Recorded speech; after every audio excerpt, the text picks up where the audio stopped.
तो औद्योगिक क्रांति जो है सबसे पहले इंग्लैंड में शुरू हुई थी, यानी कि प्रारंभ हुई थी, इसलिए इसका ऑप्शन ये सही है। अब आगे के जो प्रश्न है वो ज्योग्राफी यानी कि भूगोल से संबंधित है। इसमें पहला प्रश्न है भूगोल का जो प्रश्न है, विश्व में सबसे बड़ा महाद्वीप कौन सा है? तो विश्व का सबसे बड़ा महाद्वीप जो है ये एशिया है, इसका ऑप्शन ए सही है, एशिया। अगला प्रश्न है पृथ्वी का एकमात्र स्वाभाविक उपग्रह कौन सा है? तो ये सब लोग जानते हैं कि पृथ्वी का एकमात्र उपग्रह है और वो है चंद्रमा। इसके बाद से अगला है कि कॉफ़ी का सबसे बड़ा उत्पादक देश कौन सा है? ऑस्ट्रेलिया, ब्राज़ील, भारत या फिर चीन? तो कॉफ़ी का जो सर्वाधिक उत्पादक देश है वो ब्राज़ील है, यानी कि इसका ऑप्शन बी सही है। सवारी के लिए प्रयोग की जाने वाली मोटर कारों का मूल उत्पादक देश कौन सा है? ये 29वां प्रश्न है। अगला प्रश्न है कि सवारी के रूप में जो प्रयोग में की जाती है जो गाड़ी है वो जो मोटर कार का मूल उत्पादक देश कौन सा है? जापान, जर्मनी, संयुक्त राज्य अमेरिका या फिर अगला ऑप्शन है या फिर इटली?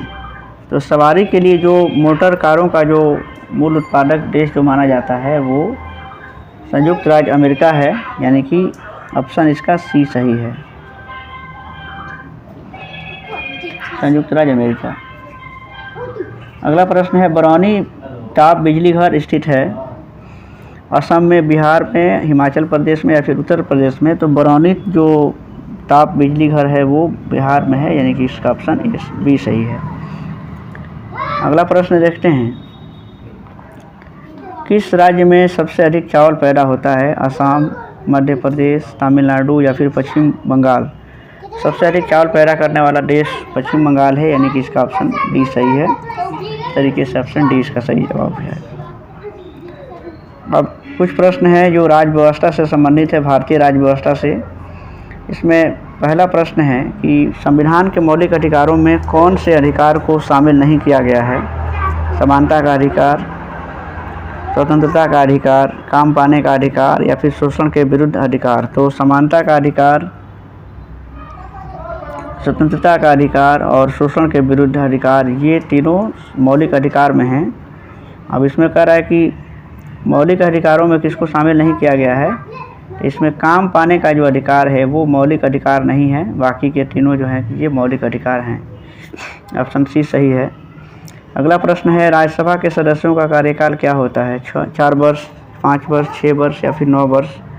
तो राज्यसभा के सदस्यों का जो कार्यकाल होता है वो 6 वर्ष होता है, यानी कि इसका ऑप्शन सी सही है।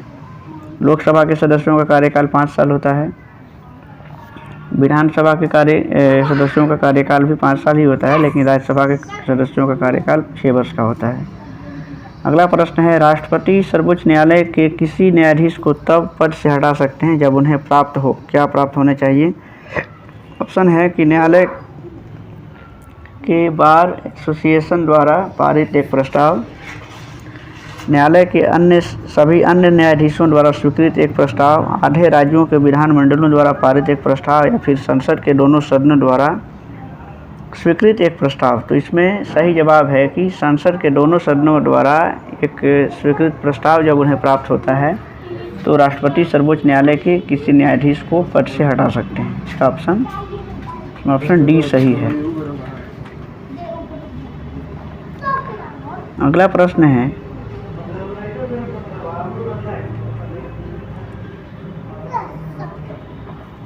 सर्वोच्च न्यायालय के न्यायाधीशों की अवकाश ग्रहण की सामान्य आयु क्या है? 58 वर्ष, 62 वर्ष, 65 वर्ष या फिर 70 वर्ष? सर्वोच्च न्यायालय के जो न्यायाधीश होते हैं उनके अवकाश यानी कि रिटायरमेंट की जो उम्र होती है वो 65 वर्ष है, यानी कि इसका ऑप्शन सी सही है। अगला प्रश्न है किसी राज्य विधान में अधिकतम सदस्य कितने हो सकते हैं? किसी राज्य विधान में अधिकतम कितने सदस्य हो सकते हैं? 400, 450, 500 या फिर 550? तो किस राज्य में विधान में यानी कि अधिकतम सदस्य जो हैं वो 500 हो सकते हैं? इसका ऑप्शन सी सही है। अगला प्रश्न है भारत में नागरिकता निर्धारित होती है इस आधार पर, जन्म स्थान के सिद्धांत पर या फिर रक्त के सिद्धांत पर? जन्म स्थान का सिद्धांत एवं रक्त का सिद्धांत दोनों के आधार पर या फिर उपरोक्त में से कोई नहीं। तो भारत में नागरिकता जो निर्धारण करने की कुछ शर्तें होती हैं, इसमें जन्म स्थान का सिद्धांत एवं रक्त का सिद्धांत ये सही है, यानी कि इसका ऑप्शन सी सही है। अगला प्रश्न है, केंद्रीय मंत्रीगण किसके प्रति उत्तरदायी होते हैं? राष्ट्रपति, लोकसभा, राज्यसभा या फिर संसद के दोनों सदनों के। तो केंद्रीय मंत्रीगण जो है वो लोकसभा के प्रति उत्तरदायी होते हैं, ऑप्शन बी सही है। अगला प्रश्न है, भारत के प्रधानमंत्री के रूप में नियुक्ति के समय कौन राज्यसभा का सदस्य था? ऑप्शन है लाल बहादुर शास्त्री, इंदिरा गांधी, मोरारजी देसाई या फिर चरण सिंह। तो भारत के प्रधानमंत्री के रूप में जब नियुक्त होते समय इंदिरा गांधी जो है वो राज्यसभा का सदस्य पूछा है, तो इसमें इंदिरा गांधी सही जवाब है। अगला प्रश्न है, भारतीय संविधान में स्वतंत्रता के अधिकार में कौन सी स्वतंत्रता शामिल नहीं है? अभिव्यक्ति की स्वतंत्रता, ये तो है। दूसरा है कि संपत्ति की रखने की स्वतंत्रता, और तीसरा ऑप्शन है कि देख लेते हैं, आने जाने की स्वतंत्रता, कोई भी व्यवसाय अपनाने की स्वतंत्रता। तो इसमें देखा है, सवाल है कि कौन सी स्वतंत्रता शामिल नहीं है? तो संपत्ति रखने की जो स्वतंत्रता है वो शामिल नहीं है, यानी कि संपत्ति के अधिकार को अब हटा करके उसे एक कानूनी रूप दिया गया है। तो इस तरीके से इसका ऑप्शन बी सही है कि स्वतंत्रता तो है, अभिव्यक्ति की स्वतंत्रता है, कहीं आने जाने की स्वतंत्रता है, कोई भी व्यवसाय अपनाने की स्वतंत्रता है, लेकिन संपत्ति रखने की स्वतंत्रता नहीं है, यानी कि ऑप्शन इसका बी सही है। अगला प्रश्न है, किसी भारतीय राज्य की प्रथम महिला राज्यपाल कौन थी? सुचेता कृपलानी, श्रीमती सरोजिनी नायडू, कुमारी पद्मजा नायडू या फिर श्रीमती तारकेश्वरी सिन्हा। तो भारत के किसी राज्य की प्रथम महिला जो राज्यपाल थी वो थी श्रीमती सरोजिनी नायडू। इसका ऑप्शन बी सही है, सरोजिनी नायडू। अगला प्रश्न है, भारत में कौन यह प्रमाणित करता है कि अमुक विधेयक धन विधेयक है या नहीं है? इसमें ऑप्शन है राष्ट्रपति, प्रधानमंत्री, अध्यक्ष वित्त आयोग के या फिर लोकसभा अध्यक्ष। तो लोकसभा अध्यक्ष ये तय करता है कि कौन सा विधेयक धन विधेयक है अथवा नहीं। अगला प्रश्न है कि भारत में सबसे अधिक लंबे समय से कार्यरत मुख्यमंत्री कौन है? भजन लाल, हितेश्वर साइकिया, चिमन भाई पटेल या फिर ज्योति बसु। तो भारत में सबसे अधिक लंबे समय तक कार्यरत मुख्यमंत्री का नाम जो है वो ज्योति बसु के रूप में आता है। ज्योति बसु इसका सही जवाब है। अगला प्रश्न है, सर्वोच्च न्यायालय के किस न्यायाधीश पर असफल महाभियोग चलाया गया? सर्वोच्च न्यायालय के किस न्यायाधीश पर असफल महाभियोग चलाया गया था? इसका सही जवाब है न्यायमूर्ति रामास्वामी पर, यानी कि इसका ऑप्शन डी सही है, न्यायमूर्ति रामास्वामी। अगला प्रश्न है, संविधान के 42वें संशोधन में किस विषय को राज्य सूची से समर्थित सूची में हस्तांतरित किया गया? कृषि, शिक्षा, सिंचाई या फिर स्थानीय स्वशासन। तो संविधान के 42वें संविधान संशोधन में शिक्षा को ये राज्य सूची से हटा करके इसे समर्थित सूची में डाल दिया गया है। समर्थित सूची जिस पर राज्य और केंद्र सरकार दोनों को कानून बनाने का अधिकार है। अगला प्रश्न है, राज्य का उच्चतम विधि अधिकारी कौन होता है? Attorney general, advocate general, solicitor general या फिर विधि विभाग का महासचिव। तो राज्य का उच्चतम जो अधिकारी होता है विधि अधिकारी वो होते हैं एडवोकेट जनरल, यानी कि इसका ऑप्शन बी सही है। अगला प्रश्न है, रिटर्निंग अधिकारी कौन होता है? वह अधिकारी जो भूमि को दिए जाने के स्वीकृति प्रार्थना पत्र वापस करता है। वह अधिकारी जिसे अपने मूल विभाग में वापस भेजा जाता है।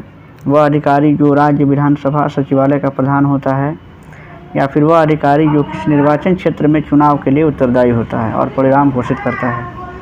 तो रिटर्निंग अधिकारी उसे कहते हैं जो किसी निर्वाचन क्षेत्र में चुनाव के लिए उत्तरदायी होता है और परिणाम की घोषणा करता है, वो रिटर्निंग अधिकारी होता है, यानी कि इसका ऑप्शन डी सही है। इस तरीके से ऑप्शन डी सही है रिटर्निंग अधिकारी के लिए। अगला प्रश्न है, राज्यपाल नियुक्त किए जाने के लिए कम से कम कितनी आयु होनी चाहिए राज्यपाल के लिए? तो राज्यपाल के लिए कम से कम जो आयु होनी चाहिए वो 35 वर्ष की आयु होनी चाहिए। ऑप्शन इसका सी सही है। अगला प्रश्न है, राज्य का मुख्यमंत्री किसके प्रति उत्तरदायी होता है? राज्यपाल, विधानसभा, प्रधानमंत्री या फिर राज्यसभा? तो जो मुख्यमंत्री होता है वो राज्यपाल के प्रति उत्तरदायी होता है। ऑप्शन इसका ए सही है। अगला प्रश्न है, केंद्र सरकार में राज्य मंत्री की क्या स्थिति है? वह राज्यपाल द्वारा, ऑप्शन है कि वह राज्यपाल द्वारा नामांकित व्यक्ति होता है, वह राज्यपाल मंत्रिमंडल द्वारा नामांकित व्यक्ति होता है, वह राज्य सरकारों के हितों की देखभाल करता है या फिर वह केंद्र सरकार का ऐसा मंत्री होता है जो मंत्रिमंडल का सदस्य नहीं होता है। तो केंद्र में राज्य मंत्री की जो स्थिति है वो ये है कि वो केंद्र सरकार का एक ऐसा मंत्री होता है जो कि मंत्रिमंडल का सदस्य नहीं होता है। इस तरीके से इसका ऑप्शन डी सही है।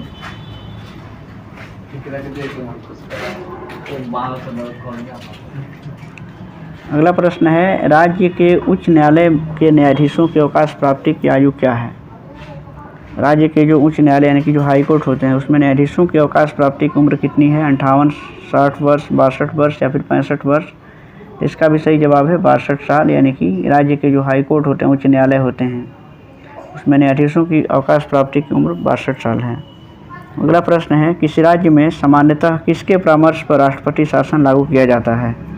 राज्यपाल, मुख्यमंत्री, राज्य विधानसभा या फिर राज्य उच्च न्यायालय?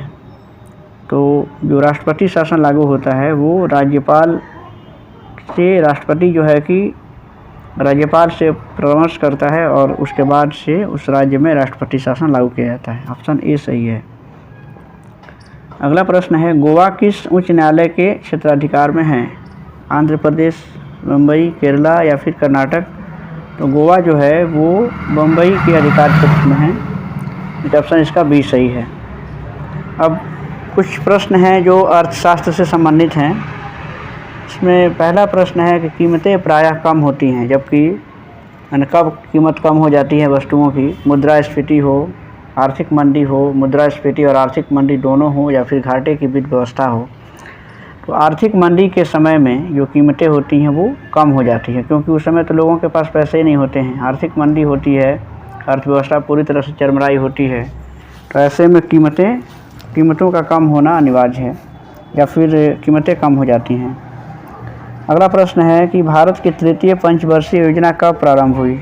1 अप्रैल 1961, 1 अप्रैल 1964, 1 अप्रैल 1966 या फिर 1 अप्रैल 1970? तो तृतीय पंचवर्षीय योजना जो है वो 1 अप्रैल 1961 को आरंभ हुई थी, यानी कि शुरू हुई थी। इसका ऑप्शन ए सही है। अगला प्रश्न है कि प्रथम पंचवर्षीय योजना में अर्थव्यवस्था के किस क्षेत्र पर बल दिया गया था? प्रथम पंचवर्षीय योजना यानी कि 1951 से 1956 तक चलाया गया था, तो उसमें सबसे ज़्यादा जो बल दिया गया था वो कृषि पर बल दिया गया था, यानी कि इसका ऑप्शन ए सही है, कृषि। अगला प्रश्न है, सन 1991 की जनगणना के अनुसार भारत की जनसंख्या कितनी थी? तो 1991 के जनगणना के अनुसार भारत की जनसंख्या थी वो 84.39 करोड़, यानी कि 84 करोड़ से ज़्यादा थी। इसका ऑप्शन डी सही है। और आखिरी प्रश्न है आज का कि 1991 की जनगणना के अनुसार भारत की मृत्यु दर क्या थी? तो 1991 के जनगणना के अनुसार भारत की जो मृत्यु दर थी वो 10.8 व्यक्ति प्रति 1000 पर प्रति वर्ष, यानी कि इसका ऑप्शन बी सही है। 10.8 व्यक्ति प्रत्येक 1000 प्रति वर्ष, यानी कि 1000 प्रति वर्ष 1000 व्यक्तियों पर, यानी कि लगभग 11 आदमी वो जो है कि मृत्यु दर थी उस समय। तो ये कुछ प्रश्न थे जो काफ़ी इम्पोर्टेंट है, और ये प्रथम जो प्राथमिक शिक्षक 1993 में जो परीक्षा हुई थी उसकी प्रथम पाली के प्रश्न थे। इसमें भी और भी प्रश्न हैं जिसको अगले वीडियो में देखा जाएगा।